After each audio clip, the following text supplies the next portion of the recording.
சரி. எல்லாருக்கும் வணக்கம். நாங்க சுவிசேஷங்களில் இயேசு என்னும் தலைப்பில் நாங்க பார்த்து கொண்டு வருகிறோம். 3 கிழமையா பார்த்திருக்கிறோம். அறிமுகம், சுவிசேஷங்களில் இயேசுன்றதுல அறிமுகம் என்று நாங்க பார்த்திருக்கிறோம். ஆசிரியர்கள் பத்தி பார்த்திருக்கிறோம்.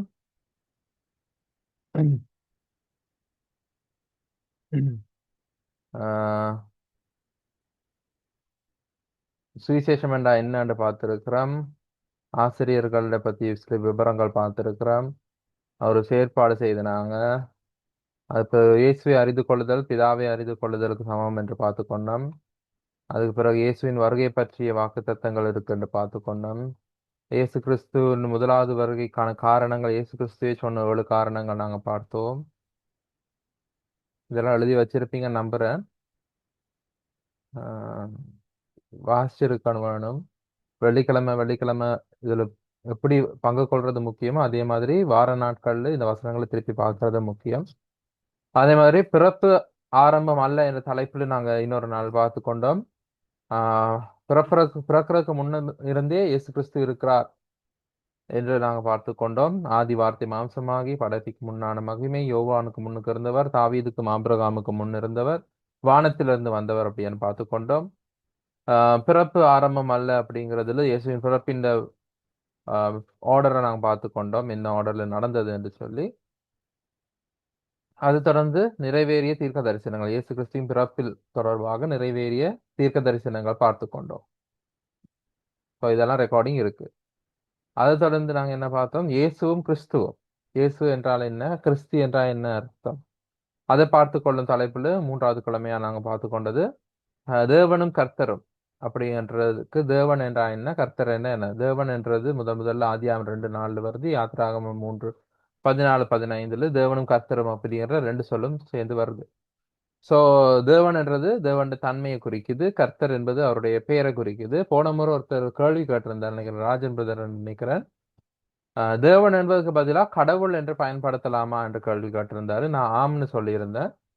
அதுல ஒரு சின்ன திருத்தம் செய்ய வேணும். கடவுள் என்ற சொல் தெய்வத்தை குறிக்கிற அர்த்தத்தில் பயன்படுத்தப்படும் பொழுது நாங்கள் கடவுள் என்ற சொல் பயன்படுத்தலாம், தவறில்லை. கடவுள் என்ற சொல்லை நாங்கள் தெய்வம் என்ற அர்த்தத்தில் பயன்படுத்தும் பொழுது அதை தேவனுக்கு பதிலாக பயன்படுத்தலாம். இறைவன் என்று சொல் பயன்படுத்தலாம், தெய்வம் பயன்படுத்தலாம். போன்ற சொற்கள், தெய்வத்தை குறிக்கின்ற சொற்களை தேவனுக்கு பதிலாக பயன்படுத்தலாம். ஆனா கடவுள் என்பது தமிழ் மொழியில் மட்டும் பயன்படுத்தக்கூடிய ஒரு விசேட சொல்லா இருக்கிறது. அது கடவுள் எல்லாவற்றையும் கடந்து உள்ளத்துள் இருப்பவர் என்ற அர்த்தத்தில் தான் அது உருவாக்கப்பட்டிருக்கிறது. அப்ப எல்லாத்தையும் கடந்து உள்ளத்துள் இருப்பவர் எனும் அர்த்தத்துல பார்க்க போனால் அது தேவனுக்கு பொருந்தாது. அந்த விவரம், எல்லாவற்றையும் கடந்து உள்ளத்துள் இருப்பவர் அப்படிங்கிற விவரம் நம் நாம் குறிப்பிட்ட பரிசுத்த வேதாமத்தில் விளக்கப்படுத்துகிற தேவனுக்கு பொருந்தாது. அது அந்த அர்த்தத்துல பார்க்கும் பொழுது கடவுள் என்ற சொல் பயன்படுத்த முடியாது. தெய்வத்தை குறிக்கும் சொல்லாக பயன்படுத்தப்படும் பொழுது கடவுள் இருக்கிறாரா என்று நாங்கள் கேட்கிறது பொதுவாக, அதாவது தெய்வத்தை குறிக்கிற சொல். அப்படி பயன்படுத்தும் பயன்பாட்டிலே தேவனுக்கு பதிலாக கடவுள் என்ற சொல் பயன்படுத்தலாம். அது தெளிவா இருக்கும்னு நினைக்கிறேன். ஸோ அந்த ஒரு சிறு திருத்தம் செய்ய வேண்டியிருக்கு, அது செய்தாச்சு. ஸோ தேவன் என்பது தெய்வீக தன்மையை குறிக்குது. கர்த்தர் என்பது அவருடைய பெயர். அந்த கர்த்தர் என்பது தமிழ் மொழியில் பயன்படுத்தப்படுவது அதன் மூல பாஷையில் இ என்ற 4 எழுத்துகள் இருக்கு. அது குறித்த விவரங்கள் நாங்கள் போன முறை பார்த்துட்டோம். ஸோ திரும்ப அது எல்லாத்தையும் பார்க்க தேவையில்லை. அந்த வீடியோவும் இருக்குது. ஸோ கர்த்தருடைய நாமம் பரிசுத்த கர்த்தருடைய நாமத்தை வீணை வழங்காதிருப்பாயாக என்ற கட்டளைக்கு அமைவாக அதை அவர்கள் பரிசுத்தமாய் காத்து கொண்டு வந்தார்கள். இயேசுவும் கிறிஸ்துவும் என்றது, இயேசு என்றது அவர் பிறக்கும் பொழுது வைக்கப்பட்ட பெயர். அதுக்கு அர்த்தம் இரட்சகர் என்பது. கிறிஸ்து என்பது அவருக்குரிய பட்டம், அதுக்குரிய அர்த்தம் அபிஷேகம் பண்ணப்பட்டவர் என்பது. ஸோ அது தொடர்பாக நாங்கள் பார்த்தோம். நேசியா என்பது அபிஷேகம் பண்ணப்பட்டது எபிரேய சொல். ஸோ பழைய ஏற்பாடுல பல இடங்கள்ல அபிஷேகம் பண்ணினவர் என்பது குறிப்பிடப்பட்டிருக்கு. அதே போல இயேசுவே கிறிஸ்து என்று சுவிசேஷங்கள் இருக்கிற வசனங்கள் நாங்க பார்த்து கொண்டோம். சுவிசேஷங்கள் எந்தெந்த இடத்துல இயேசு தான் பழைய ஏற்பாடுல சொல்லப்பட்டிருந்த கிறிஸ்து என்று குறிப்பிடப்படும் வசனங்கள் பார்த்து கொண்டோம். அதே மாதிரி அப்போஸ்தலர் நடபடிகள் புத்தகத்துல ஆஹ் இயேசுதான் கிறிஸ்து அப்படி என்று நிரூபிச்சு சீஷர்கள் பிரசங்கித்த சந்தர்ப்பங்களை நாங்க பார்த்து கொண்டோம். இந்த இயேசுதான் பழைய ஏற்பாடுல சொல்லப்பட்டிருந்த கிறிஸ்து என்ற அர்த்தத்துல பிரசங்கித்த நிரூபித்து திருஷ்டாந்தப்படுத்தி பிரசங்கித்த சந்தர்ப்பங்களை பார்த்து கொண்டோம். ஸோ அது தவிர இயேசுவே கர்த்தர் என்பதற்கு நாங்க பார்த்தோம் யாத்ராகமம் 3வது அதிகாரத்துல இருக்கிறவராகவே இருக்கிறேன் நானே என்பவர் தான் அந்த கர்த்தர் என்று சொல்லுடைய அர்த்தமாக பார்க்கிறோம். அப்ப யோவான் சுவிசேஷ புத்தகத்துல நாங்க பார்க்கிறோம் இயேசு கிறிஸ்து 7 முறை நானே நானே நானே என்று அர்த்தத்துல பேசியிருக்கிறார். அந்த 7 வசனங்கள் பார்த்து கொண்டோம். அது நாங்கள் இயேசு கிறிஸ்துவனுடைய நானே என்னும் பெயர்கள் என்று நாங்கள் சொல்லுவது உண்டு. அதுக்கு நானே ஜீவ அப்பம், நான் உலகத்துக்கு ஒளியாயிருக்கிறேன், நானே வாசல், நானே நல்ல மேய்ப்பன், நானே உயிர்த்தெழுதலும் ஜீவனுமாயிருக்கிறேன், நானே வழியும் சத்தியம் ஜீவனுமாயிருக்கிறேன், நானே மெய்யான திராட்சை செடி. இந்த 7 சந்தர்ப்பங்களிலும் நானே என்று அவர் சொல்லியிருக்கிறார். அது சொல்லும் பொழுது அந்த நானே என்று சொல்லும் பொழுது அது கர்த்தர் என்ற சொல்லை குறிக்கிறது. பழைய ஏற்பாட்டிலே மோசேயோடு இருக்கும் பொழுது மோசேயோருக்கு வெளிப்படுத்தும் பொழுது நானே என்று அவர் வெளிப்படுத்தின அதே அர்த்தத்துல குறிப்பிடப்படுகிறது. ஸோ அதோட தொடர்பு படுத்தி நாங்க போன குடும்பம் பார்த்து கொண்டோம். ஸோ அந்த வீடியோ நீங்க பார்த்துக்கொள்ளலாம். ஸோ 3 முறை நாங்க பார்த்துருக்கிறோம்.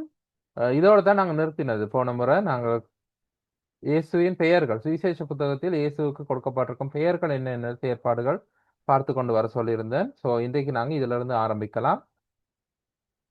12 வசனம் கொடுத்திருந்தன. மத்தேயு 1:21 இயேசு என்னும் பெயர் இருக்கிறது. மத்தேயு 1:23 இம்மானுவேல் என்னும் பெயர் இருக்கிறது. மத்தேயு 2:2 யூதருக்கு ராஜா என்ற பெயர் இருக்கிறது. யோவான் 1:49 இஸ்ரவேலின் ராஜா, தேவனுடைய குமாரன், ரபி என 3 சொற்கள் பயன்படுத்தப்பட்டிருக்கு. இதுல ரபி என்பது அவருடைய பெயரை குறிக்காது. ரபி என்பதற்கு போதகரே என்ற அர்த்தம்.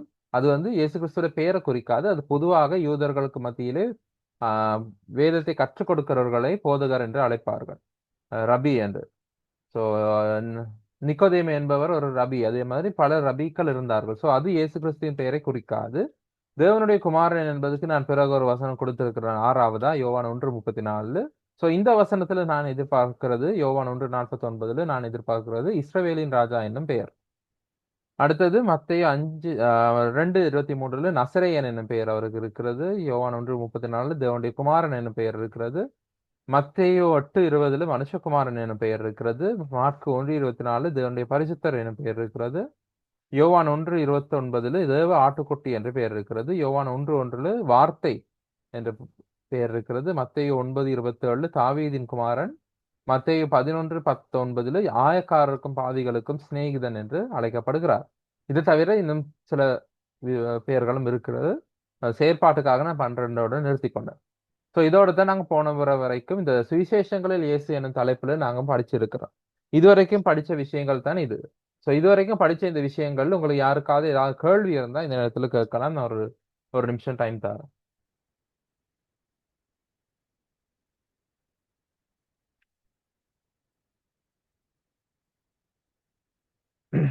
சரி, கேள்விகள் எதுவும் இல்லைன்னு நினைக்கிறேன். ஸோ இன்றைக்கு நாங்க படிக்க வேண்டியது மோசேயும் இயேசுவும். இப்ப இந்த மோசேயும் இயேசுவும் என்று சொல்லும் பொழுது இதே தலைப்புல மோசேயும் இயேசுவும் என்ற தலைப்புல நாங்க திரும்பவும் படிக்க போறோம். எபிரேய புத்தகங்களில் இயேசு என்று தலைப்புகளா நாங்க அந்த வேத பாடத்தொடர் படிக்கும் பொழுது, எபிரேய புத்தகங்களில் இயேசு என்று வேத பாடத்தொடர் படிக்கும் பொழுதும் மறுபடியும் மோசேயும் இயேசுவும் அப்படி என்று நாங்க படிக்க போறோம். ஆனா இந்த சுவிசேஷங்களில் இயேசு என்னும் தலைப்புக்கு கீழா மோசேயும் இயேசு என்று நாங்க படிக்கும் பொழுது நான் அதுல விசேஷமா குறிப்பிட போறது நியாயப்பிரமாணமும் கிருபையும் பத்தி. அதுவும் நாங்க நியாயப்பிரமாணமும் கிருபையும் அப்படிங்கிறதையும் நாங்கள் தனியா இன்னொரு பாடமா படிக்கலாம். ஆனா இந்த இன்றைய நாள்ல இந்த அத்தியாயத்துல நாங்க படிக்க போறது சுவிசேஷங்கள்ல இந்த நியாயப்பிரமாணமும் கிருபையும் எப்படி ஒப்பிடப்பட்டிருக்கு என்றதை மட்டும் தான் படிக்க போறோம். சோ இதை நான் சுருக்கி சுருக்கி கொண்டு வந்திருக்கிறேன். மோசேயும் இயேசு என்பது ஒரு பெரிய தலைப்பு. அந்த பெரிய தலைப்பை நாங்கள் எபிரேய புத்தகத்தில் இயேசு என்ற தலைப்புகளாக படிக்கலாம். இப்ப மோசே இயேசு என்று பார்த்து கொண்டா 2 பேருக்கும் சம்பந்தங்கள் என்ன சொல்றது, 2 பேருக்கும் ஒரே மாதிரி விஷயங்கள் நடந்திருக்கு. மோசே பிறக்கும் பொழுதும் 2 வயசுக்கு உட்பட்ட பிள்ளைகள் கொல்லப்பட்டார்கள். இயேசு பிறக்கும் பொழுதும் 2 வயசுக்கு உட்பட்ட பிள்ளைகள் கொல்லப்பட்டார்கள். மோசே இஸ்ரவேல் மக்களை எகிப்தின் அடிமைத்தனத்தில் வெளியில கூட்டிட்டு வந்தாரு. இயேசு எல்லா ஜனங்களையும் பாவத்தின் அடிமைத்தனத்திலிருந்து வெளியில கூட்டிட்டு வர்றாரு.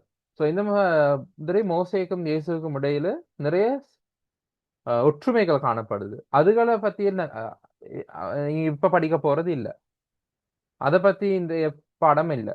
இன்றைய பாடம் வந்து நியாயப்பிரமாணம் கிருபையும். நியாயப்பிரமாணம் கிருபைன்னு சொன்னா கூட அதுவும் நாங்க சுவிசேஷ புத்தகங்களை தவிர்த்து முழு வேதாகமத்தை சேர்த்து வைத்து தனியாக ஒப்பிட்டு பார்க்கலாம். ஆனா இன்றைய நாள் நாங்க படிக்க போறது சுவிசேஷங்கள்ல எப்படி இந்த வித்தியாசம் காணப்பட்டிருக்கு. நியாயப்பிரமாணத்துக்கும் கிருபைக்கும் மோசேக்கும் இயேசுவுக்கும் இடையிலாக இந்த ஒப்பீடு எப்படி சுவிசேஷ புத்தகத்தில் நடைபெற்றிருக்கிறது. சுவிசேஷங்களில் எப்படி இந்த ஒப்பீடு மோசேக்கும் இயேசுவுக்குமான ஒப்பீடு எப்படி இருக்கிறது. மோசே மூலமாய் நியாயப்பிரமாணம் வந்தது, இயேசு மூலமாய் கிருபை வந்ததுங்கிற இந்த ஒப்பீடு எப்படி சுவிசேஷ புத்தகங்களில் குறிப்பிடப்பட்டிருக்குங்கிறது தான். அதை மட்டும் தான் நாங்க இந்த நாள் பார்க்க போறோம். சோ முக்கியமான வசனம் யோவான் 1:17. யோவான் 1:17 நாங்க திருப்பிக் கொள்ளுவோம். யோவான் 1:17க்கு எல்லாருக்கும் நான் கதைக்கிறது தெளிவாக நம்புறேன். இன்னைக்கு கொஞ்சம் மழையா இருக்குது. யோவான் ஸ்கிரீன் விளங்க இல்லைன்னா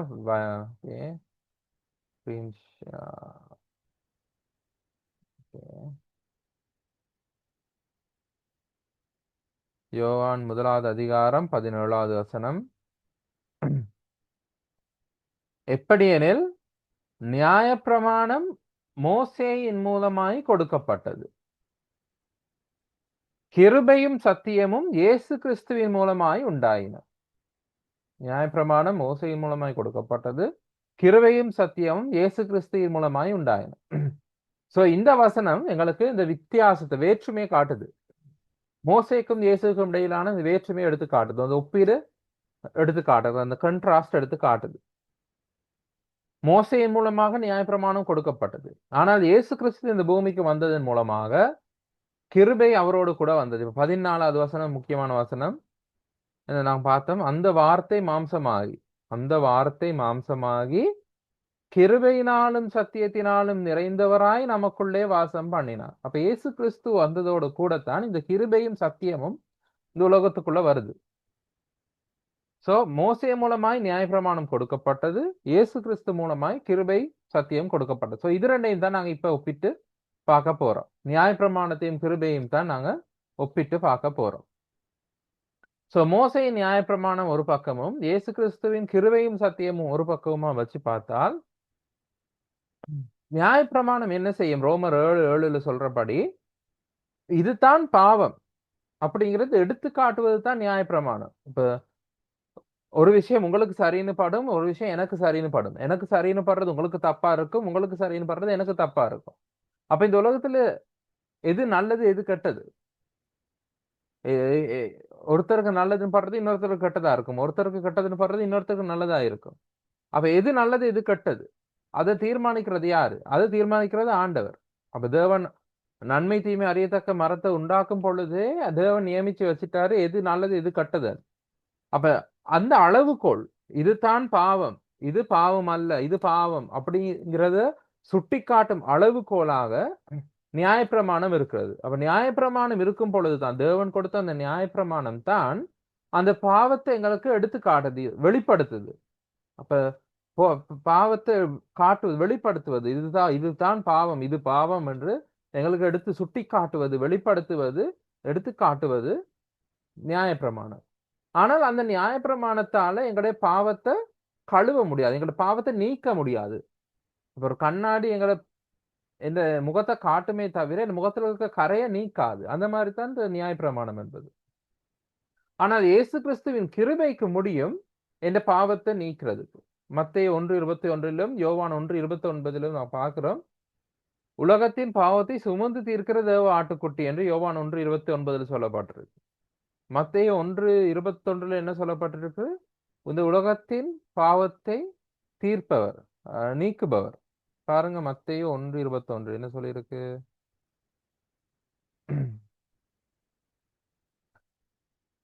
பாவங்களை நீக்கி, அவர் தமது ஜனங்களின் பாவங்களை நீக்கி அவர்களை ரட்சிப்பார்.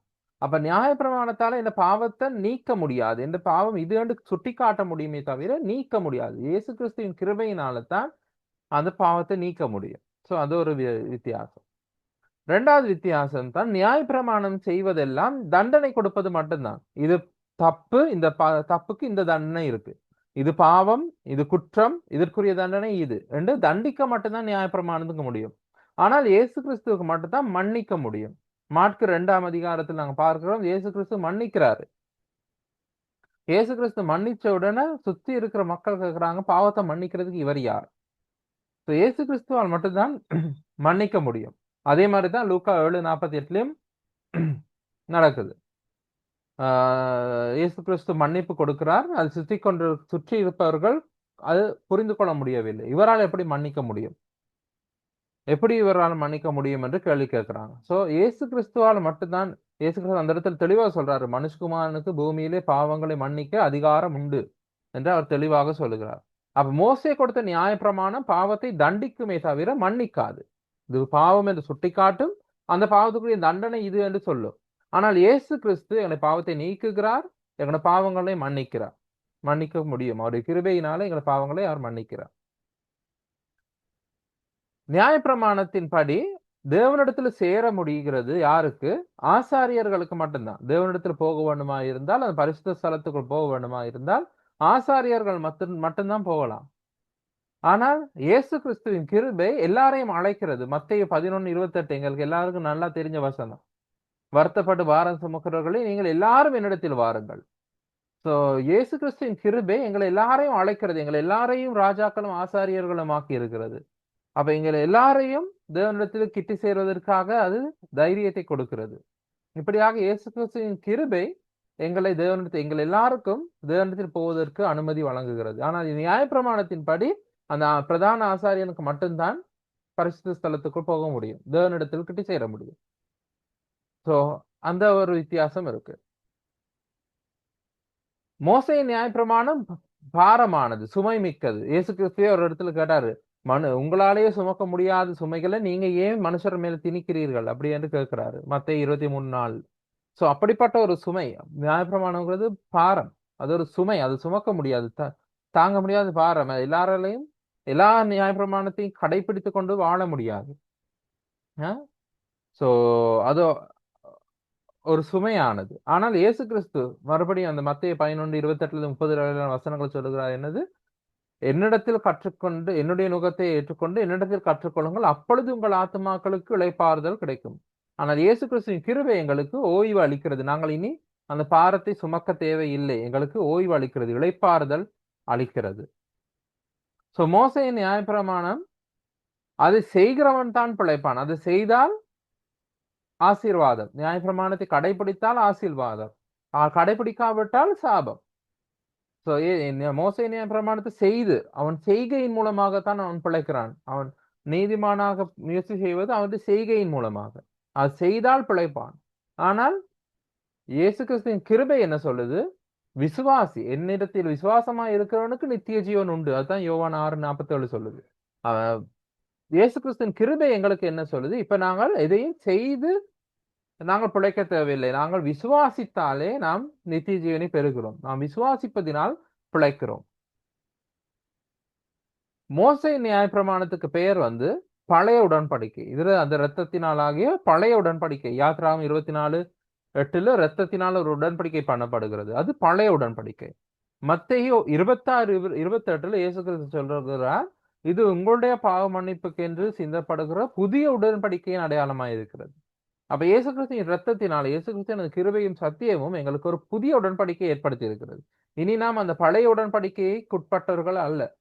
மோசையினால் கொண்டு வரப்பட்ட நியாயப்பிரமாணம் என்கிற அந்த பழைய உடன்படிக்கைக்கு உட்பட்டவர்கள் அல்ல. நாங்கள் இயேசு கிறிஸ்துவின் கிருபையும் சத்தியமும் கொண்டு வருகிற புதிய உடன்படிக்கைக்கு உட்பட்டவர்கள். மோசையின் நியாயப்பிரமாணம் இஸ்ரவேலருக்கு மட்டும்தான், ஆபிரகாமின் சந்ததிக்கு மட்டும்தான் மோசையின் நியாயப்பிரமாணம் பொருந்தும். அது மற்ற ஜானங்களுக்கு, மற்ற ஜாதியினர்களுக்கு, மற்ற நாட்டாருக்கு அது பொருந்தாது. அது அந்த ஆபிரகாமின் சந்ததியினருக்கு, ஆபிரகாம், ஈசாக்கு, யாக்கோபின் சந்ததியில் அந்த இஸ்ரவேலருக்கு மட்டும்தான் அந்த நியாயப்பிரமாண சட்டத்திட்டங்கள், அந்த சடங்காச்சாரங்கள் எல்லாமே அந்த இஸ்ரவேலருக்கு மட்டும்தான், மற்ற ஜனங்களுக்கு இல்ல. ஆனால் இயேசு கிறிஸ்துவின் கிருபையும் சத்தியமும் உலக மக்கள் யாவருக்கும். மத்தேயு 28:19 என்ன சொல்றாரு? நீங்கள் போய் சகல ஜாதிகளையும் சீஷராக்கி. யோவான் 3:16 என்ன சொல்லுகிறது? தேவன் இவ்வளவாய் உலகத்தில் அன்பு கூர்ந்தார். இந்த முழு உலகத்துக்குமே தேவனுடைய கிருபையும் சத்தியமும் பகிர்ந்தளிக்கப்படுகிறது. சோ இப்படி ஒரு வித்தியாசம் மோசேயின் நியாயப்பிரமாணத்துக்கும் இயேசுவின் கிருபைக்கும் இடையில இருக்கு. சோ நியாயப்பிரமாணம் மோசேயின் மூலமாய் கொடுக்கப்பட்டது, கிருபையும் சத்தியமும் இயேசு கிறிஸ்து மூலமாய் வந்தது. இப்ப நாங்க இருக்கிறது மோசேயின் நியாயப்பிரமாணத்துக்கு கீழாக அல்ல, நாம் இப்பொழுது இருப்பது புதிய ஏற்பாட்டு சபை விசுவாசிகள் இருப்பது இயேசு கிறிஸ்துவின் கிருபைக்கு கீழாக, இயேசு கிறிஸ்துவின் கிருபைக்கும் சத்தியம் உண்மைக்கும் கீழாகத்தான் நாங்கள் இருக்கின்றோம். யாருக்காக கேள்வி கேட்க வேணும், புரியாத ஏதாவது இருந்தா கேட்கலாம். மறுபடியும் சொல்ல வேண்டிய விஷயம், புரியாதது ஏதாவது கேள்வி இருந்தா கேட்கலாம்.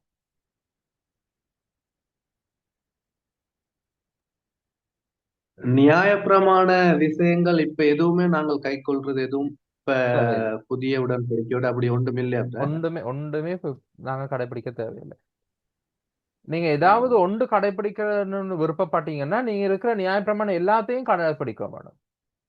நீங்க உங்களுக்கு விருப்பமான நியாயப்பிரமாணத்தை மட்டும் பிடிச்சுக்கொண்டு எனக்கு இது கடைபிடிக்க விருப்பமா இருக்குன்னு சொல்லுவீங்களா இருந்தால் நீங்க எல்லா நியாயப்பிரமாணத்தையும் கடைபிடிக்கலாம். அதே மாதிரி யாக்கோபு சொல்றாரு, நீங்க எல்லா நியாயப்பிரமாணத்தையும் கடைபிடிச்சிருந்தும் ஏதாவது ஒரு நியாயப்பிரமாணத்துல தவறுனீங்கள்னு சொன்னால் எல்லா நியாயப்பிரமாணத்துக்கும் குற்றவாளிகளா இருக்கிறீர்கள். சோ இப்ப இயேசு கிறிஸ்து மூலமாய் சபை காலத்து விசுவாசிகளுக்கு நியாயப்பிரமாணம் இல்லை. அந்த மோசையின் நியாயப்பிரமாணம் இஸ்ரவேலர்களுக்கு மட்டும் பிரத்யேகமாக கொடுக்கப்பட்டது, சபை விசுவாசிகளுக்கு அல்ல. விசுவாசிகள் இருப்பது இயேசு கிறிஸ்துவின் கிருபைக்கு கீழாக. நாங்கள் மோசையின் நியாயப்பிரமாணம் எது ஒன்றையுமே கடைபிடிக்க தேவையில்லை. ஆரம்ப கால சபையில இந்த பிரச்சனை இருந்தது. விருத்த சேதனம் பண்ண வேண்டும் என்று சில யூத விசுவாசிகள் சொல்லிக் கொண்டிருந்தாங்க.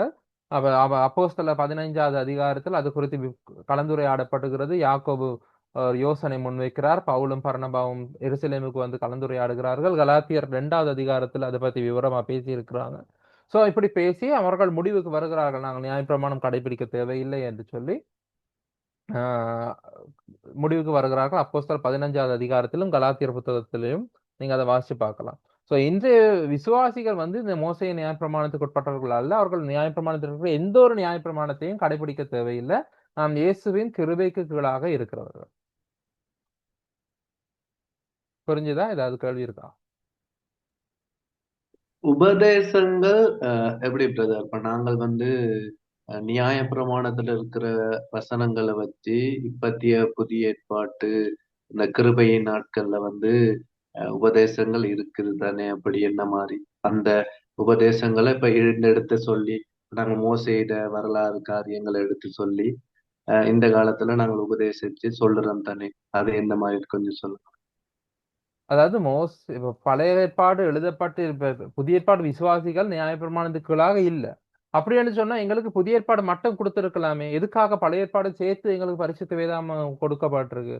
பழைய ஏற்பாடு எங்களுக்கு கொடுக்கப்பட்டிருக்கிறது எதுக்குன்னு சொன்னா அதன் மூலமாக நாங்கள் கற்றுக்கொள்வதற்கு. அது வந்து எங்களுக்கு ஒரு சாயலாக இருக்கு. அதிலிருந்து நாங்கள் கற்றுக்கொள்ளக்கூடிய விடயங்கள் பல இருக்கு. இப்ப ஒரு பிரதான ஆசாரியரை பத்தி நியாயப்பிரமாணத்துல சொல்லப்பட்டிருக்கிறது சொன்னா அதுல இருந்து நாங்க கற்றுக்கொள்கிறோம். எங்களுடைய பிரதான ஆசாரியர் இயேசு கிறிஸ்து. அப்ப பழைய ஏற்பாட்டில் சொல்லப்பட்டிருக்க பிரதான ஆசாரியருக்கு செய்யப்பட்ட சடங்குகள் எல்லாம், அவருக்கு கொடுக்கப்பட்டிருக்கிற கட்டளைகள் எல்லாம் இயேசு கிறிஸ்துக்கு பொருந்துகிறது. அப்ப இயேசு கிறிஸ்து எப்படி ஒரு பிரதான ஆசாரியராக செயற்படுகிறார் என்றதை நாங்க பழைய ஏற்பாட்டில் இருக்கும் பிரதான ஆசாரியனுடைய சட்டத்திட்டங்களை வச்சு கற்றுக்கொள்கிறோம். சோ பழைய ஏற்பாட்டு உபதேசங்கள், பழைய ஏற்பாட்டு நியாயப்பிரமாணத்தை நாங்கள் கற்றுக்கொள்வதற்காக பயன்படுத்தலாமே தவிர கடைபிடிப்பதற்காக அல்ல. சரியா? Okay okay. அப்படி என்றால் நாங்கள் நியாயப்பிரமாணங்களை கற்றுக்கொள்ளலாம். அந்த கற்றுக்கொள்ளலாம். உதாரணம். அது ஒவ்வொன்றுக்கும் புதிய ஏற்பாட்டுல ஒவ்வொரு விளக்கம் இருக்கு. இப்ப பழைய ஏற்பாட்டுல ஒரு வாசஸ்தலம் கட்டினாங்கன்னு சொன்னா இன்றைக்கு எங்களுக்கு கையால செய்யப்பட்ட வாசஸ்தலம் இல்ல. இன்றைக்கு வந்து மனுஷர்கள் மத்தியில தான் தேவனுடைய வாசஸ்தலம் இருக்கு. அப்ப பழைய ஏற்பாட்டுல கட்டப்பட்ட அந்த வாசஸ்தலம் புதிய ஏற்பாட்டில் இருக்கும் சபையை குறிக்குது. அப்ப பழைய ஏற்பாட்டுல அவர்கள் பரிசுத்த ஸ்தலம் என்று குறிக்கிறது இந்த காலத்துக்கு எது, புதிய ஏற்பாட்டு சபைக்கு எது. பழைய ஏற்பாட்டுல சொல்லப்பட்டிருக்கிற அந்த வாசஸ்தலத்துல எடுத்து பார்த்தீங்கன்னு சொன்னா அதுக்கு 4 விதமான திரைகள் பயன்படுத்தப்பட்டிருந்தது, 3 விதமான வர்ணங்கள் பயன்படுத்தப்பட்டிருந்தது, பலகைகள் இருந்தது, வெண்கலம் இருந்தது, வெள்ளி இருந்தது. ஒவ்வொன்றுக்கும் புதிய ஏற்பாட்டுல ஒவ்வொரு அர்த்தம் இருக்கு. சோ அதுகளை வச்சு நாங்க கற்றுக்கொண்டு சபைக்கு பத்தி ஆண்டவர் என்ன திட்டம் வச்சிருக்கிறாருன்றது அந்த பழைய ஏற்பாட்டு கட்டளைகளை வச்சு நாங்கள் கற்றுக்கொள்ளுகிறோம். அவை எங்களுக்கு கற்றுக்கொள்வதற்காக, எங்களுக்கு சாயலாக கொடுக்கப்பட்டவை, கடைபிடிப்பதற்காக அல்ல. சரியா? Okay okay brother, thank you thank you. Okay. Okay, thank you. நல்ல கேள்வி, தேங்க்யூ. சோ அதுதான் நியாயப்பிரமாணமும் கிருபையும்.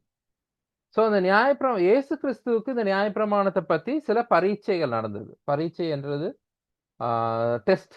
இயேசு கிறிஸ்துவ டெஸ்ட் பண்ணினாங்க. இயேசு கிறிஸ்து இந்த நியாயப்பிரமாணத்தை கடைபிடிக்கிறாரா இல்லையா அப்படின்றத பாக்குறதுக்கு சில டெஸ்ட் நடந்தது. அதுகளை பத்தி கொஞ்சம் பார்த்தா, ஒரு பெண்ணை விபசாரத்தில் அகப்பட்ட ஒரு பெண்ணை கூட்டிட்டு வந்து இயேசு கிறிஸ்து முன்னாக வைத்து கேள்வி கேட்கிறாங்க. கல்லெறிந்து கொள்ள வேண்டும் என்று மோசே நியாயப்பிரமாணத்தில் நமக்கு கட்டளையிட்டு இருக்கிறாரு, நீர் என்ன சொல்லுகிறீர் அப்படின்னு இயேசு கிறிஸ்து கிட்ட கேட்டாங்க. அது யோவான் 8வது அதிகாரத்தில் இருக்கு. உபாகமம் 22வது அதிகாரத்திலும் லேவி 20வது அதிகாரத்திலும் விபசாரத்தில் கண்டெடுக்கப்பட்ட பெண் ஆண் இருவருக்கும் தண்டனை கொடுக்க வேணும்னு கொடுக்கப்பட்டிருக்கு. ஆனா இந்த இடத்துல அவர்கள் பெண்ணை மட்டும் தான் கொண்டு வர்றாங்க. கொண்டு வந்து இப்படி ஒரு கேள்வியை கேட்கிறாங்க, இயேசு கிறிஸ்துவ சோதிக்கும்படியாக, பரீட்சிக்கும்படியாக. அப்ப இயேசு அதுக்கு கடைசியில சொல்றாரு, நானும் உன்னை ஆக்கினைக்குள்ளாக தீர்க்கிறதில்லை, நீ போய் நீ பாவம் செய்யாதே. எப்படி ஆண்டவர் அந்த சோதனையில ஜெயம் கொண்டார் அப்படிங்கிறத நாங்க பாக்குறோம். அவருடைய கிருபை அங்க ஆண்டவர் காண்பிக்கிறார். சோ 2வது சோதனை ஓய்வு நாள் குறித்த சோதனை. ஓய்வு நாளில் சீஷர்கள் பயிர் வழியில் போகும் பொழுது பசிக்கு பயிரை கையில கொய்து சாப்பிட்டாங்க. சோ அத பார்த்துட்டு ஓய்வு நாளில் செய்யத்தகாததை சீஷர்கள் செய்கிறார்களே என்று கேட்டார்கள். அதே மாதிரி இன்னொரு ஓய்வு நாள்ல அவர் அது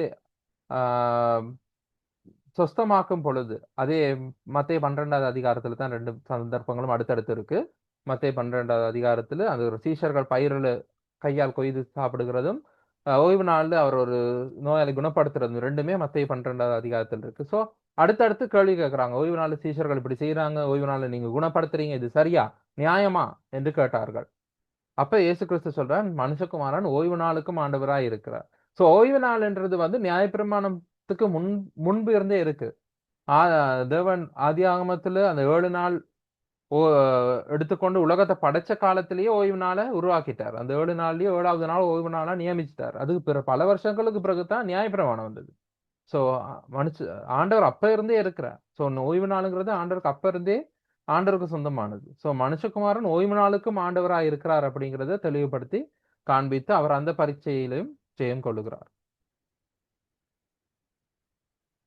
அடுத்து 3வது விவாகரத்து தொடர்பாக. புருஷனானவன் தன் மனைவியை எந்த முகாந்திரத்தினாலாகிலும் தள்ளி விடுவது நியாயமா அப்படின்னு மத்தேயு 19வது அதிகாரத்தில் கேள்வி கேட்கிறாங்க. அது வந்து உபாகம் 24வது அதிகாரத்துல தான் மோசே சொல்றான், ஒரு தழுதல் சீட்டை கொடுத்து அனுப்பி விடலாம் அப்படின்னு. அதுக்கு மறுபடியும் நியாயப்பிரமாணத்துக்கு முன்பதாக ஆதியாகமம் 2வது அதிகாரத்திலிருந்து ஆண்டவர் எடுத்து சொல்றாரு, தேவன் நினைத்ததை மனுஷன் பிரிக்காதிருக்க கடவன். தேவன் நினைத்ததை மனுஷன் பிரிக்காதிருக்க கடவுள். இது மத்தேயு 12:10 இல்ல, மத்தேயு 19:10. எனக்கு ஒரு ஸ்பெல்லிங் மிஸ்டேக் இருக்கு. இது வந்து மத்தேயு 19, அதை திருத்திக் கொள்றேன். மத்தேயு 19:10, 19:6. பார்க்க மத்தேயு 19:6, 19. தேவன் நினைத்ததை மனுஷன் பிரிக்காதிருக்க கடவுள். எஸ், 19:6. 19:6.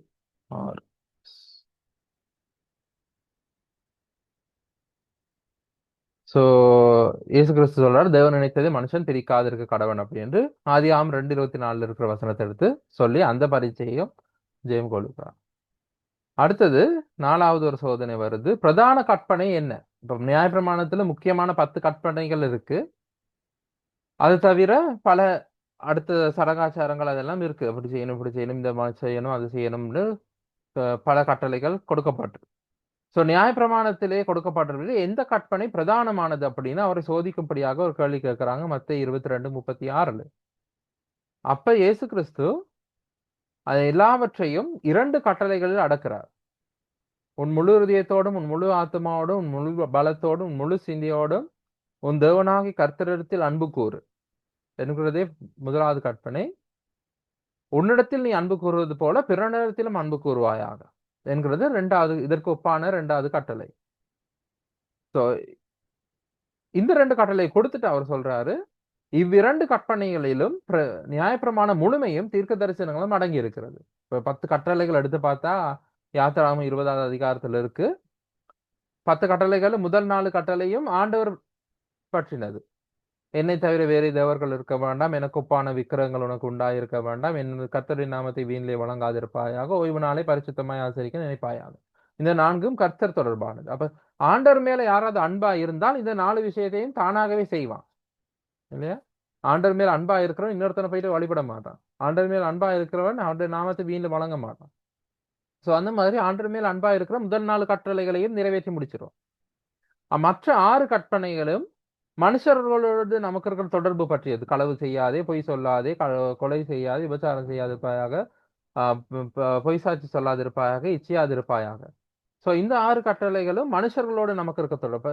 உன்னை போல நீ பிறனில் அன்பா இருந்தால் நீ இந்த 6 விஷயங்களையும் கூட செய்ய மாட்ட. சோ இந்த 2 கற்பனைகளினாலும் மொத்த நியாயப்பிரமாணமும் இருக்கு. அப்ப அந்த பிரதான கற்பனை என்ன என்று அவரிடத்தில் கேள்வி கேட்கப்பட்ட பொழுது அவர் அதையும் வெற்றி கொள்ளுகிறார். முக்கியமானது அன்பு தான். தேவனிடத்தில் அன்பாயிரு, உன்னிடத்தில் நீ அன்பாயிருக்கிறது போல மனுஷனிடத்தில் மற்றவரிடத்தில் அன்பாயிரு.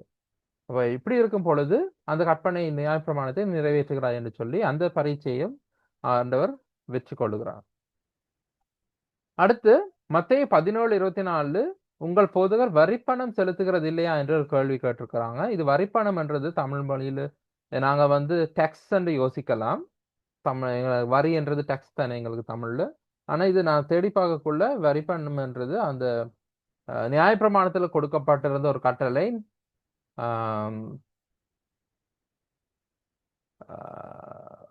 அரைசேக்கல் அவர்கள்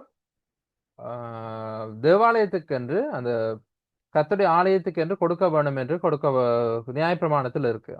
அதை வசூலிக்கிறவர்கள் தான் வருகிறார்கள்.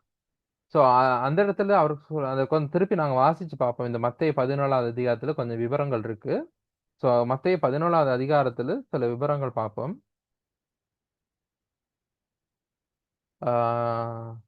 மத்தேயு 17:24 வரிப்பணம் வாங்குகிறவர்கள்ன்றது தேவாலயத்துக்காக பணம் சேகரிக்கிறவர்கள். அது அரைசேக்கல் அவர்கள் செலுத்த வேண்டும் என்று நியாயப்பிரமாணத்தில் இருக்கு. சோ பேதுருவிடத்தில் கேட்கிறாங்க, வரிப்பணம் வாங்குறவர்கள் பேரிடத்தில் உங்கள் போதகர் வரிப்பணம் செலுத்துகிறது இல்லையா என்று கேட்கிறார்கள்.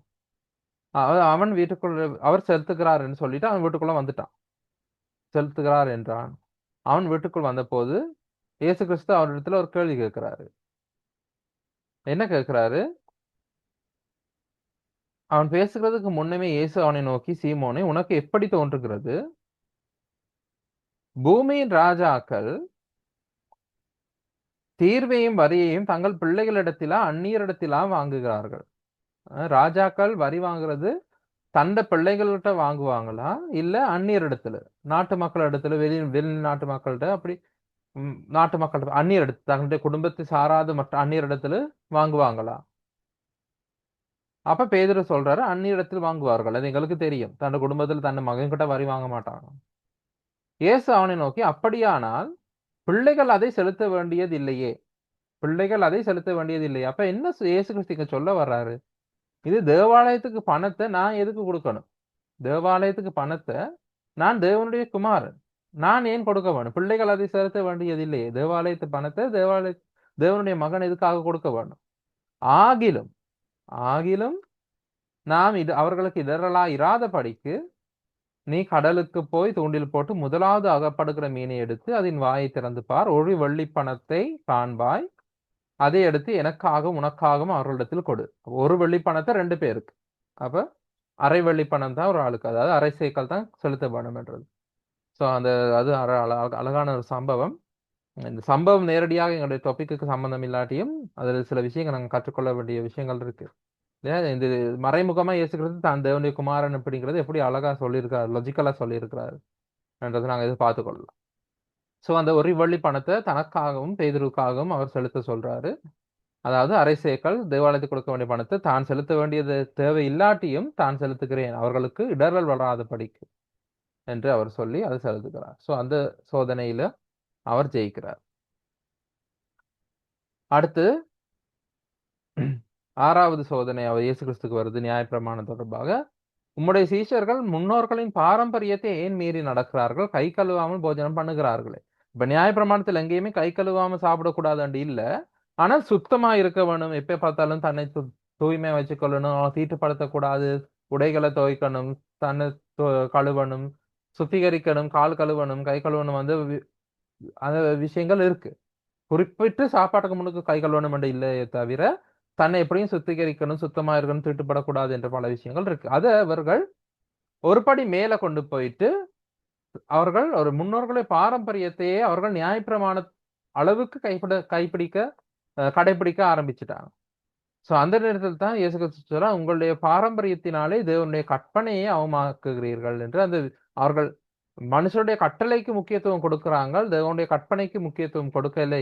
மனுஷனுடைய பாரம்பரியத்துக்கு முக்கியத்துவம் கொடுக்கிறார்கள், தேவனுடைய கற்பனைக்கு முக்கியத்துவம் இல்லை. தேவன் என்ன சொல்ல வருகிறார் முக்கியத்துவம் கொடுக்கப்படவில்லை என்றதை சுட்டிக்காட்டி அந்த இடத்துலயும் அவர் தெளிவுபடுத்துறாரு. சோ இப்படியாக இயேசு கிறிஸ்துக்கு நியாயப்பிரமாணம் தொடர்பாக பல சோதனைகள் இந்த சுவிசேஷ புத்தகங்களிலே வந்தது. தான் தேவனுடைய குமாரன் என்று சொன்னதையே அவர்கள் தேவதூஷணம் சொல்லுகிறாய் அப்படின்னு சொன்னாங்க மத்தேயு 10வது அதிகாரத்துல. சோ அவர் சொல்லுகிறார், பிதாவினால் பரிசுத்தமாக்கப்பட்டும் உலகத்தில் அனுப்பப்பட்டும் இருக்கிற நான் என்னை தேவனுடைய குமாரன் என்று சொல்லாமல் இருக்க முடியும், சொல்றது தப்பா அப்படி என்று யோவான் 10:36 கேட்கிறாரு. சோ நியாயப்பிரமாணத்தோட தொடர்பு படுத்தி எப்பொழுதுமே இயேசு கிறிஸ்து மீது இந்த சோதனை பரீட்சை அவரை டெஸ்ட் பண்ணிக்கிட்டே இருந்தாங்க.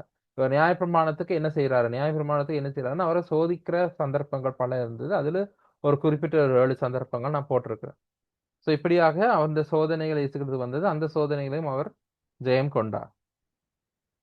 சோ இயேசு கிறிஸ்து நியாயப்பிரமாணத்தை பத்தி சொன்ன உபதேசம் என்ன? இயேசு கிறிஸ்து நியாயப்பிரமாணத்தை பற்றி என்ன போதிச்சாரு, என்ன உபதேசிச்சாரு, என்ன கற்றுக் கொடுத்தாரு அப்படிங்கிறத நாங்க அடுத்து பார்க்க போறோம். சோ பல இடங்கள்ல இயேசு கிறிஸ்து சொல்லி இருக்கிறாரு, நீங்க இப்படி சொல்லி கேள்விப்பட்டிருப்பீங்க, நியாயப்பிரமாணத்துல இப்படி எழுதி இருக்கிறத நீங்க கேள்விப்பட்டிருப்பீங்க, இப்படி சொல்லி இருக்கிறத கேள்விப்பட்டிருப்பீங்க, ஆனா நான் உங்களுக்கு சொல்லுகிறேன் அப்படின்னு அவர் ஒரு 6 விஷயம் சொல்லி இருக்கிறாரு. அது முழுமைப்படுத்துறதுக்காக நான் 7 மாற்றி வைத்திருக்கிறேன். சோ இயேசு கிறிஸ்து நியாயப்பிரமாணம் பற்றி இயேசு கிறிஸ்து உபதேசிச்சது என்ன? இப்ப யாத்திராகமம் 20:13 அதிகாரம் 13வது வசனத்துல கொலை செய்யாதிருப்பாயாக அப்படின்னு சொல்லி இருக்கு. இப்ப மத்தேயு 5வது அதிகாரத்துல நாங்க இந்த வசனத்தை திருப்பி பார்க்கறது முக்கியம்.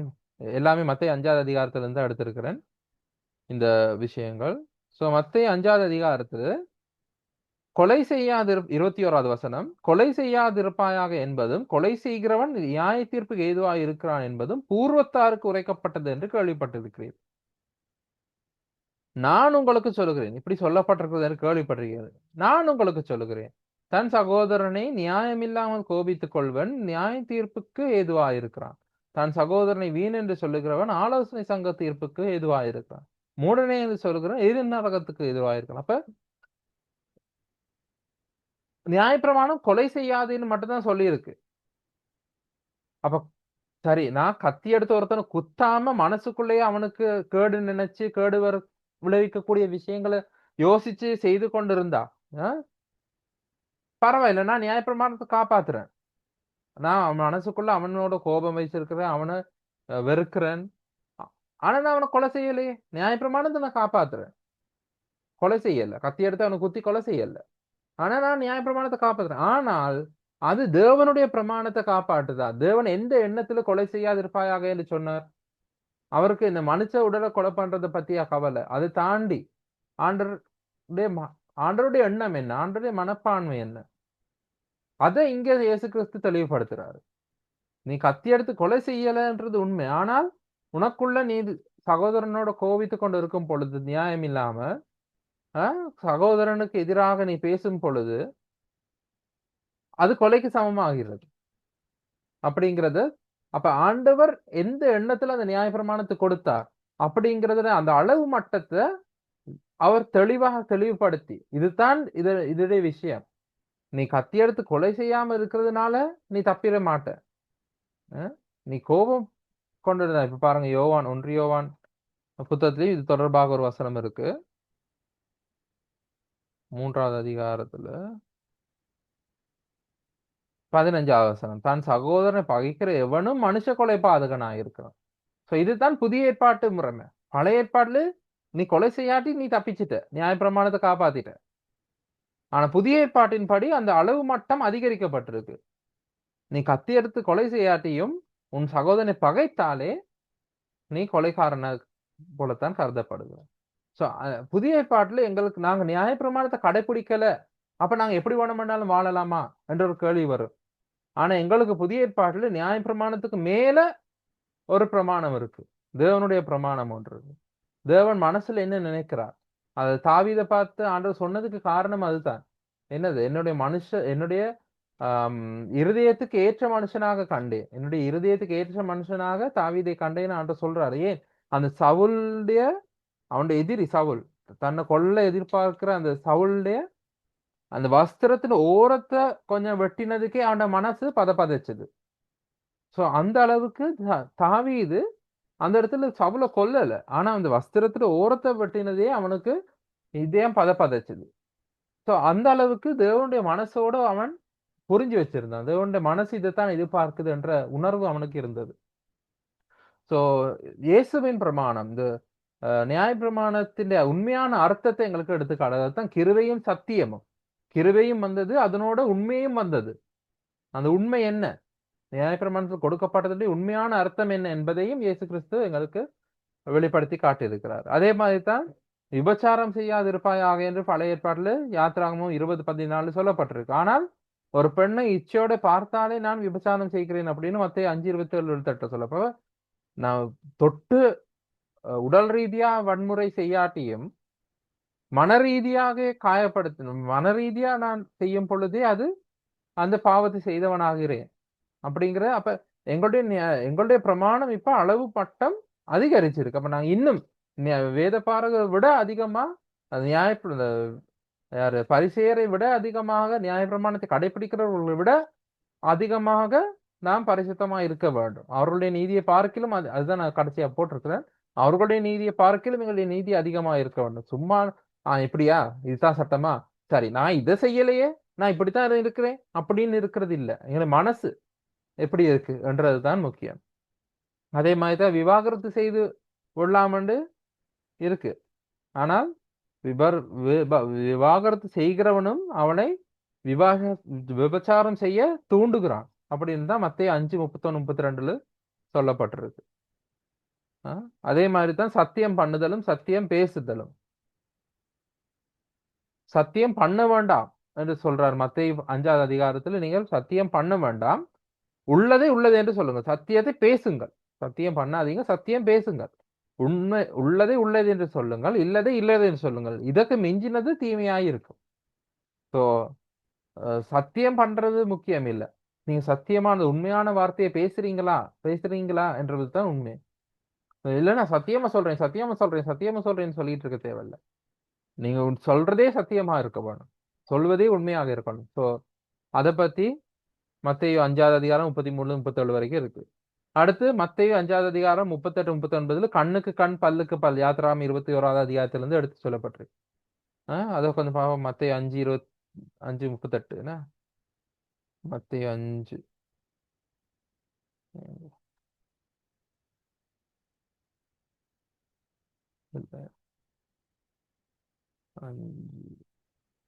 கண்ணுக்கு கண் பல்லுக்கு பல் என்று உரைக்கப்பட்ட கேள்விப்படுறீங்க. நான் உங்களுக்கு சொல்லுகிறேன், தீமையோட எதிர்த்து நிற்க வேண்டாம். ஒருவன் உன்னை வலது கன்னத்தில் அறைந்தால் அவனுக்கு மறு கன்னத்தையும் திருப்பிக் கொடு. இதுதான் இயேசு கிறிஸ்து போதிச்சது. பழைய ஏற்பாடு என்ன சொல்லுது? கண்ணுக்கு கண் பல்லுக்கு பல், யாத்திராகமம் 21 சொல்லப்பட்டிருக்கு. அவன் என்ன செய்யறான்னா அதை நீ திருப்பி செய். ஆனால் புதிய ஏற்பாடுல என்ன சொல்லிருக்கு? உனக்கு வலது கன்னத்தில் அறைந்தால் மறு கன்னத்தையும் திருப்பி கொடு. தீமையை நன்மையினாலே வெல்லுங்கள் அப்படின்னு ரோமர் புத்தகத்தில் சொல்லப்பட்டிருக்கு. தீமையை நன்மையினாலே வெல்லுங்கள். அதுதான் புதிய பிரமாணம், அதுதான் புதிய உடன்படிக்கையின் பிரமாணம். சோ பகையும் உறவும் 43வது 45வது வசனங்கள் மத்தேயு 5வது அதிகாரத்துல. உனக்கு அடுத்தவனை சிநேகித்து உன் சத்துருவை பகைப்பாயாக. என்று சொல்லப்படுறதை கேள்விப்பட்டிருக்கிறீர்கள். இது எல்லாமே இப்படித்தான் தொடங்கும். இந்த சொல்ற 6 விஷயங்களுமே அப்படித்தான் இருக்கும். இப்படி கேள்விப்பட்டிருக்கிறீர்கள், நான் உங்களுக்கு சொல்லுகிறேன். கேள்விப்பட்டிருக்கிறீர்கள், நான் உங்களுக்கு சொல்லுகிறேன். அப்ப முந்தி இப்படி இருந்தது, ஆனா இனிமே இப்படித்தான் இருக்க வேணும் என்றதுதான் நான் சொல்லுகிறேன் அப்படின்னு தான் இயேசு கிறிஸ்து இவற்றை சொல்றாரு. உங்கள் சத்துருக்களை சிநேகியுங்கள், உங்களை சபிக்கிறவர்களை ஆசீர்வதியுங்கள், உங்களை பகைக்கிறவர்களுக்கு நன்மை செய்யுங்கள், உங்களை நிந்திக்கிறவர்களுக்காகவும் உங்களை துன்பப்படுத்துகிறவர்களுக்காகவும் ஜெபம் பண்ணுங்க. சோ இதுதான் புதிய பிரமாணம். இயேசு கிறிஸ்துவின் கிருபை இதுதான் செய்யுது. நியாயப்பிரமாணம் தான் கண்ணுக்கு கண், பல்லுக்கு பல், பழிக்கு பழி. கிருபை என்ன சொல்லுது? சத்துருக்களை சிநேகியுங்கள். கடைசியா மத்தேயு 5:48 மத்தேயு 23:3 பார்த்துட்டு இதுக்கு வாரேன். மத்தேயு 23:3 மத்தேயு 23:3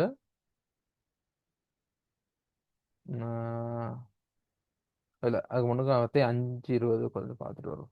மத்தேயு 5:20 மத்தேயு 5:20 ப்ளீஸ். 5:20 இயேசு கிறிஸ்து சொல்றார், வேதபாரகர் பரிசேயர் என்பவர்களுடைய நீதியிலும், அதாவது அவர்களுடைய நீதி என்னது? நியாயப்பிரமாணத்தை கடைபிடிக்கிறது தான் அவர்களுடைய நீதி. அவர்களுடைய நீதியிலும் உங்கள் நீதி அதிகமாயிராவிட்டால், உங்களுடைய நீதி அதிகமா இருக்க வேண்டும், நீங்க பரலோக ராஜ்யத்தில் பிரவேசிக்க மாட்டீர்கள். சோ அவர்களுடைய நீதி என்ன? நியாயப்பிரமாணத்தில் என்ன சொல்லிருக்கு அதை மட்டும் செய்தா சரி. இப்ப கொலை செய்யாதுன்னு கத்தி எடுத்து நான் குத்தல, ஆனா மத்ததெல்லாம் செய்தாச்சு மனசுக்குள்ள. சோ அது அல்ல, அப்படிப்பட்ட நீதி ஆண்டவர் எங்ககிட்ட எதிர்பார்க்கல. இயேசு கிறிஸ்துடைய கிருபை எங்களுக்குள்ள இருக்குமா இருந்தால் நாங்கள் இயேசு கிறிஸ்துவை போல சிந்திக்கிறவர்களா இருப்போம். சோ அதுதான் அங்க சொல்லப்பட்டிருக்கு. அதை பார்க்கலும் எங்களுடைய நீதி அதிகமாக. இப்ப மத்தேயு 23:3 பார்த்தால், நீங்கள் கை கொள்ளும்படி அவர்கள் உங்களுக்கு சொல்லுகிற யாவையும் கை கொண்டு செய்யுங்கள், அவர்கள் செய்கையின்படியோ செய்யாதிருங்கள். அவர்கள் சொல்லுகிறது செய்யுங்கள், ஆனால் அவர்கள் செய்கிறதின்படி செய்யாதிருங்கள். அவர்களுடைய பிரமாணம் எங்களுக்கு ஒத்து வராது. அவர்கள் செய்யறது விதமாக அல்ல, அதையும் தாண்டி எங்களுடைய நீதி இருக்க வேண்டும். முக்கியமானது இந்த மத்தேயு 5:48 தான். மத்தேயு 5:48 தான் புதிய பிரமாணம். எங்களுக்கு இருக்கிற புதிய பிரமாணம் இதுதான். பரலோகத்தில் இருக்கிற உங்கள் பிதா பூரண சத்குணராய் இருக்கிறது போல நீங்களும் பூர்ண சத்குணராய் இருக்க கடவீர்கள். பிதா எப்படி இருக்கிறாரோ அவருடைய மனசு எப்படி இருக்கோ அதே மாதிரி எங்க மனசு இருக்க வேணும். நான் சட்டத்திட்ட கடைபிடிக்கிறேன்னா 1 2 3 இப்படி இருக்கா அப்படின்னு பரிசேயர் நீதி வேதபாரகனுடைய நீதி மாதிரி இதுதான் நியாயப்பிரமாணம் சொல்லுது, இது 1 இது 2 இது 3 இது 4 இப்படி செய்யறேன் அப்படி செய்யறேன் செக்லிஸ்ட் பண்ணி டிக் பண்ணி கொண்டு போய் கொண்டு வாழ்றதை விட ஆண்டவர் எப்படி இருக்கிறாரு, நான் ஆண்டவர் மாதிரி இருக்கிறேன்னா பரலோகத்தில் இருக்கிற உங்கள் பிதா பூர்ண சத்குணராய் இருக்கிறது போல நீங்களும் பூர்ண சத்குணராய் இருக்க வேண்டும். இதுதான் இயேசு கிறிஸ்து எங்களுக்கு கொண்டு வந்து அவருடைய கிருபையும் அவருடைய சத்தியமும்.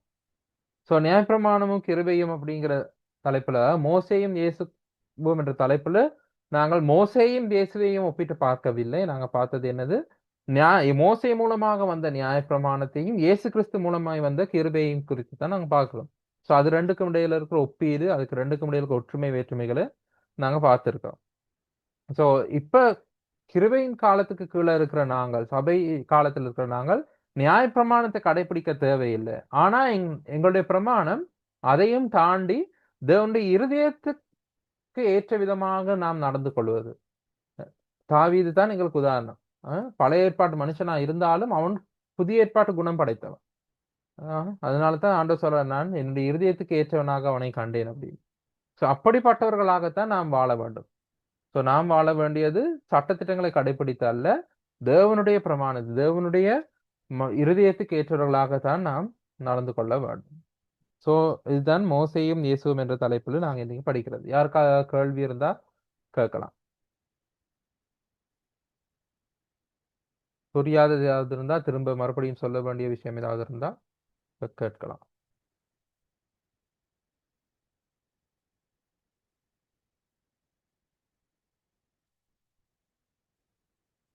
அப்படி இல்லாட்டி இந்த குரூப் ஞாபகம் வச்சுக்கொள்ளும். எனக்கு இப்போ இது புதுசா வாட்ஸ்அப்ல ஒரு பிரச்சனை வந்திருக்கு. எனக்கு ப்ராட்காஸ்ட் லிஸ்ட் ஒன்று வச்சுக்கொண்டு அதில் அனுப்ப முடியல. அது சென்ட் ஆகுது இல்லை, மெசேஜஸ் தனித்தனியா அனுப்ப வேண்டியிருக்கு. ஸோ அதனால எனக்கு கொஞ்சம் சிரமமா இருக்கு. அதனால நான் எல்லாரையும் அந்த குரூப்ல ஆட் பண்றேன். யாருக்காவது விருப்பம் இல்லாட்டி நீங்க விலகி கொள்ளலாம் குரூப்ல இருந்து. பிறகு விலகுறவங்களை மட்டும் நான் தனியா வச்சுக்கொண்டு நான் அவங்களுக்கு தனியாக அனுப்புகிறேன். இப்போதைக்கு நான் எல்லாரையும் குரூப்பில் ஆட் பண்ணுறேன். அப்படி விருப்பம் இல்லாதவங்க இருந்தால் குரூப்பில் ஆட் பண்ண வேணாமன்ட்டு யாராவது இருந்தால் தயவு செய்து எனக்கு ஒரு மெசேஜ் போடுங்க. அப்போ எனக்கு அது கொஞ்சம் இலகுவாக இருக்கும். இந்த ப்ராட்காஸ்ட் லிஸ்ட் வச்சு தான் இவ்வளவு காலம் நான் மெசேஜ் அனுப்பி கொண்டேன். குரூப்பும் தனியாக மெசேஜ் போடுவேன். அதை தவிர வேறொரு ப்ராட்காஸ்ட் லிஸ்ட் வச்சு கொண்டு தான் நான் அனுப்பி கொண்டிருந்தேன். இன்னும் தெரியலை, இப்போ இன்றைக்கு எனக்கு ப்ராட்காஸ்ட் லிஸ்ட் எதுக்குமே அனுப்ப முடியாமல் இருக்குது. ஸோ வாட்ஸ்அப்பில் என்னதுன்னு தெரியல. ஸோ அதனால நான் குரூப்புக்கு ஆட் பண்ணலாம்னு யோசிச்சிருக்கிறேன். யாருக்கு ஏதாவது ஆட்சேபனை இருந்தால் எனக்கு தெரிவிக்கலாம். என்னுடைய தொலைபேசி இலக்கம் 7788 000444. இதுதான் குரூப்புக்குரிய லிங்க். கியூஆர் கோட் ஸ்கேன் பண்ண வரும். ஸோ யாருக்கும் எதுவும் கேள்விகள் இல்லாட்டி இன்னைக்கு நாங்கள் ஜெபம் பண்ணி முடிக்கலாம். கேள்விகள் இருக்கா? புரிஞ்சுதா? இந்த வசனங்கள் நான் வேகமா சொல்லிக் கொண்டு எல்லா வசனங்களும் திருப்பி பார்க்கவில்லை. அதனால தயவு செய்து இந்த வார நாட்கள்ல இந்த வீடியோவை பார்த்து மறுபடியும் இந்த வசனங்கள் ஒவ்வொன்றா வாசிச்சு வாசிச்சு வாசிச்சு பாருங்க. இதுல ஒவ்வொரு வசனத்தா வாசிச்சு வாசிச்சு வாசிச்சு பாருங்க. என்ன வசனம் சொல்லுது, ஏன் இப்படி சொல்லுது, என்ன அப்படி என்று நீங்க அது எல்லா வசனங்களையும் திருப்பி பாருங்க. அப்பதான் இது வந்து பைபிள் ஸ்டடி தானே, நாங்க கற்றுக்கொள்றது தானே. பிரசங்கம் கேட்க நான் முதல்ல இருந்து சொல்லி கொண்டிருக்கிறது தானே. பிரசங்கம் கேட்கிற மாதிரி கேட்டுக்கொண்டு இருக்காம ஸ்டடி பண்ணுங்க. நீங்களா தனியா பைபிளை பக்கத்துல வச்சு ஒரு நோட் புக் வச்சு எழுதி படிங்க. ஸோ யாருக்கும் கேள்வி எதுவும் இல்லாட்டி யாராவது ஒருத்தர் ஜெபம் பண்ணுங்க.